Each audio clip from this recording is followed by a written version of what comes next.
Can you smoke that?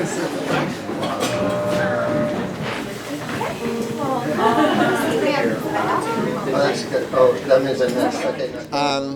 So this entire room is intended to sort of contrast the old with the new. The show, The Unfair, is a lot about the gentrification process and the fact that artists often settle in a building that is undesired at the time, and then by their very presence in the neighborhood, it takes a lot of time sometimes, but ultimately more and more well-heeled people move into the neighborhood, and the gentrification process begins, and the artists are actually forced to leave.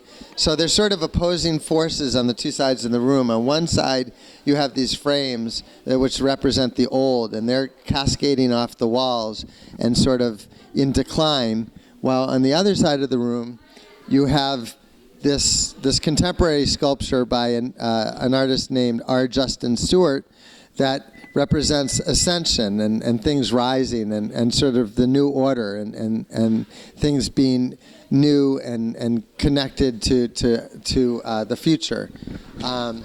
The street art here again is an example of the contemporary, whereas the homeless painting that the painting of the homeless man across from it, which is another one of my works, is a depiction of what this actual building looked like about 22 years ago when I first moved in. This is the front of the building before it was painted, and the street was largely inhabited by homeless people and a lot of drug addicts and so forth. This guy went to the Can Redemption Center down the street after picking up empty cans all day, and then he would exchange them for cash. And this was the kind of person that was here. So the artist settled the neighborhood. This building was condemned, and then ultimately more and more expensive things moved in. The homeless people leave, eventually the artists leave, and then you have big shiny new buildings, which I can show you an example of over here. It's actually nighttime, so you can't see out the window, but this painting here is a view out of these very windows, which it's nighttime now, so you can't see. But about 10 years ago, they put a cement ceiling over the rail cut. This is the Amtrak line, and they built that mammoth skyscraper over there. This is what existed before that. This is a heroin shooting gallery. These guys are probably still there, but now you can't see them anymore because they're obscured by the building. But these guys would spend all day down there just rummaging through the garbage, hoping against hope that they might find some piece of rock cocaine or heroin that someone had already used, but that might have still a little life left in it, so that they could, try to use it again. And you're about to pan on an area right there, which is a historical reference from 19th century France during the Revolution, when a painter named Jean-Francois Millet would paint the peasants in the fields, also sort of hoping against hope that they might find little pieces of wheat after the harvest that they could collect to take home and feed their families. And fast forward 100 years, and the same desperation exists, perhaps for less noble purposes, but this is the sort of human drama that we were exposed. So this is an artist named Adam Miller, sort of a young gun, very classically trained in Norway and New York, studied with Odd Nerdrum, also a lot of the new old masters in New York. He's very classical at heart, and he paints very traditionally, but he paints these dystopian backgrounds, which are sort of in contrast to the romantic nature of the way he depicts the human body.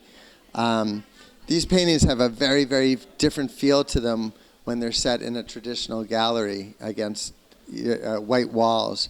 They read as much more classical than current, and I feel like the context here against these walls that basically evoke the backgrounds of his paintings, they feel much more contemporary.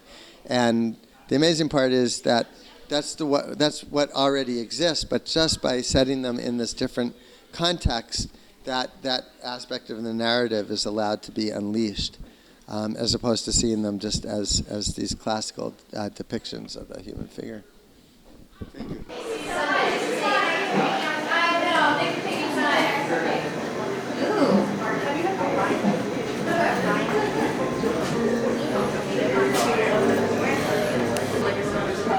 Comes out once a week.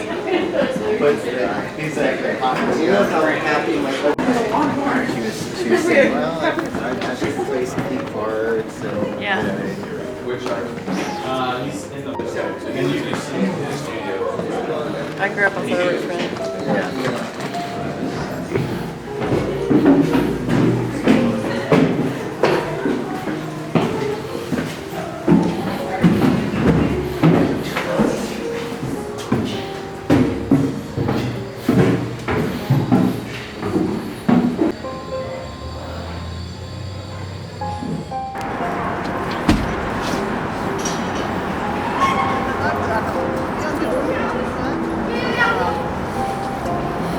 죄송해요, 보내기.